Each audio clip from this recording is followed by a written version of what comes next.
Assalomu alaykum, hurmatli kanalimiz kuzatuvchilari. Men Jo'rayev Jamshid, vrach travmatolog, ortoped, kinezologman.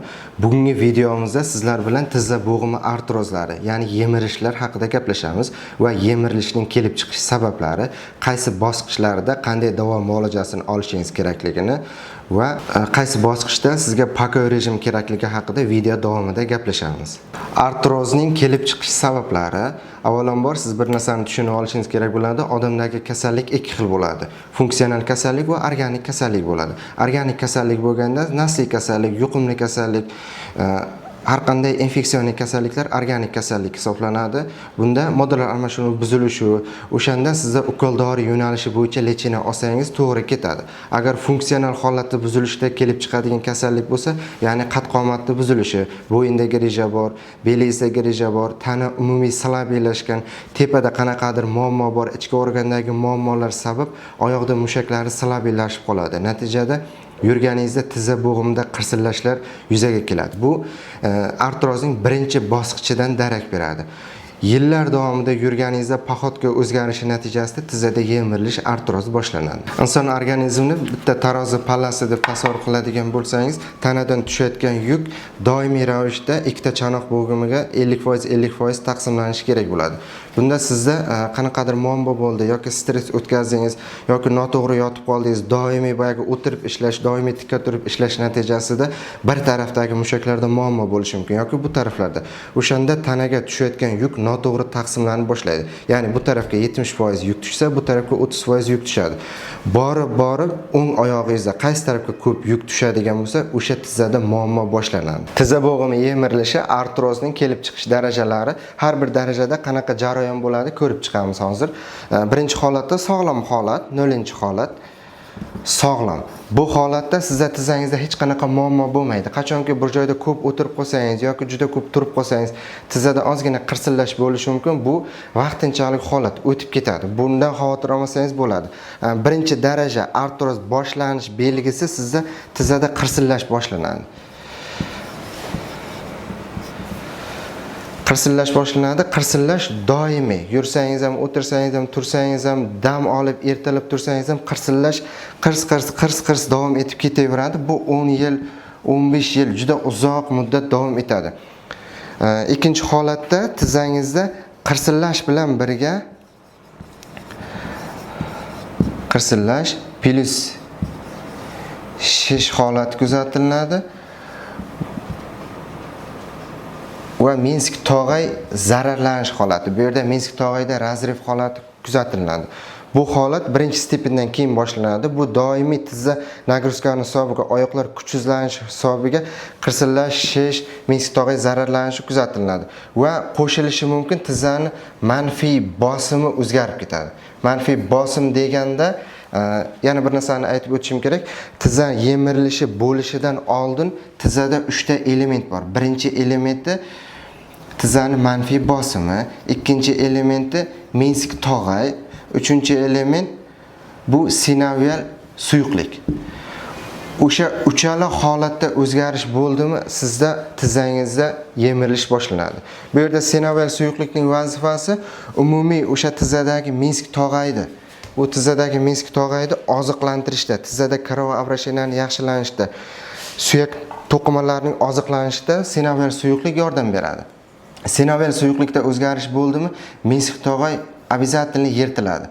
Minsk tog'ay yirtildi, sinovial suyuqlikning tarkibi o'zgardi, hajmi ortib ketdi yoki kamayib ketdi, tizzadagi manfiy bosim tushib ketadi. 3-darajada kelganda sizda qirsillashish, Minsk tog'ay zararlanishi, manfiy bosim tushib ketishi 4-holatda, mana shularga 4-bo'lib qo'shiladi tizzada deformatsiya. Deformatsiya holati kuzatiladi. Deformatsiya bo'ldi degani tizzangiz bukilganda ochilishi qiyin bo'lib qoladi, ochilganda bukilishi qiyin bo'lib qoladi. Doimiy tizza bo'g'imi, ikkala suyak bir-biriga tegib ishqalanishni boshlaydi. Deformatsiya qaysi holatda bo'ladi? Tizza yoki o'ng tarafga yoki chap tarafga yoki bunaqasiga buralib qolishi mumkin. Bu holatda tizza bukilmaydi, keladi, shu holatda qotib qoladi. Bundan keyin 4-darajaga o'tib ketadi. Bu ikkita daraja juda tezlashib ketadi. Bularga 10 yil, bunga 5 yil vaqt ketadigan bo'lsa, kimlardadir bunda daraja juda tezlashib ketishi mumkin. 4-holatda ham deformatsiya bilan birga ankiloz qo'shiladi. Ankiloz tizza bo'g'imini qotib qolishi. Suyak o'suvchi zonalar umumiy holatda bloklanadi, tizza bo'g'imi deformatsiyaga uchrab, tizza bo'g'imi hajmi ortib ketadi, tizzani bukilish juda qiyin bo'lib qoladi. Endi bu darajalarni davolash lechenasi haqida gaplashamiz. Bu yerda agar 2-daraja bo'ladigan bo'lsa, 100% holatda to'liq lechena qilib tuzatib yuborsa bo'ladi. 3-4-darajaga kelganda kimlardadir bitta-ikkita kasalda uchrab qoladi, 3-darajani ham tuzatsa bo'ladi. Turga qo'shilganda agar ankiloz tizzangizga qo'shilib qolsa, buni tuzatishda imkoni yo'q. Faqat shu holatda tizza ushlab qolinadi va boshqa muammolar oldi olinadi. Chunki tizza ankiloz bo'lganda yurish sizga juda qiyin bo'lib qoladi, beldagi muammolar, bo'yindagi muammolar kuchayib ketadi. Artroz bosqichlarini iloji boricha xalq tilida tushuntirishga harakat qildim, chunki kuzatuvchilarning asosiy qismi oddiy xalq hisoblanadi.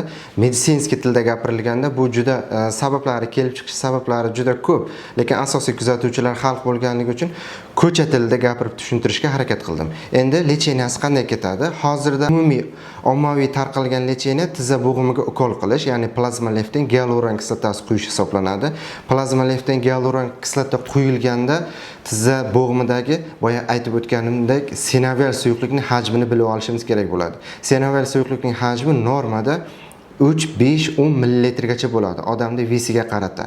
Bu yerda o'sha hajmdan ko'payib ketsa, agar 10 millilitr suyuqlik yuborsangiz, tizza bo'g'imining orqa qismida kista bekkeri hosil bo'lishi mumkin. Chunki hajm ortib ketadi, suyuqlik qayergadir qochishi kerak, tizza bo'g'imi orqasidagi bo'shliqqa qarab qochadi. Endi pakov rejim haqida gaplashamiz. Pakov rejim sizga nimaga kerak bo'ladi?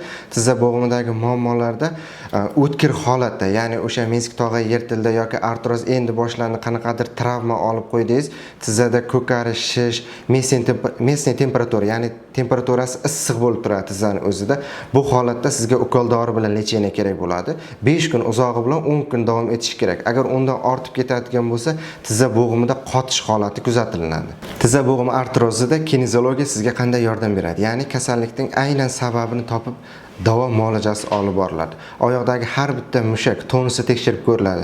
Kinezologik korreksiyalar orqali mushaklarni test qilib, qaysi mushagingiz qaysi holatda, tonusi qanday, qaysi mushak bo'shashib ketgan, qaysi mushak spazmga tushib qolgan, kasallikning sababi topiladi. O'sha spazmga tushib qolgan mushakka sabab nima bo'lyapti? Ichki organda muammo bo'lishi mumkin, doimiy qabziyat yoki o't qopidagi muammolar. O't qopidagi muammo ham gap kelganda shu yerda aytib ketaman, tizzaga to'g'ridan-to'g'ri ta'sir qiladi. Chunki tizza ostidagi podkoleniy mishsa bilan mushak bilan o't qopining nervi bir-biri bilan svязishni aloqador. Bitta ishlaydi. Agar bittasida muammo bo'lsa, tizzada ham muammo boshlanadi. Tizza bo'g'imidagi artroz kasalligi kasallikning asorati hisoblanadi. Aynan o'sha tizzaning o'zidagi muammo emas. Bu yerda sonchonoq bo'g'imidagi mushaklar, beldagi mushaklar, bo'yindagi mushaklar bir-biriga aloqador. Ya'ni miofascialni sep orqali bir-biri bilan zanjir sifatida mushaklar bog'lanib ketgan. Tepada kichkina muammo ham tizzangizda katta kasallikka sabab bo'lishi mumkin. Kinezologiya aynan o'shalarni topib lecheniya qiladi. Shuning uchun tizzangiz og'riganda tizzam og'riyapti emas, tizzam nega og'riyapti deb savolni o'zingizga berishingiz kerak. Agar sizda ham shu muammolar kuzatilgan bo'lsa, ekranda ko'rsatilgan nomerlarga MRT xulosangizni tashlasangiz, bepul konsultatsiya berib o'tamiz. Video manfaatli bo'lgan bo'lsa, kommentariy, like, podpiska tugmasini bosishni unutmang. Keyingi videolarimizni kuzatib borish uchun kanalga obuna bo'lishni unutmang.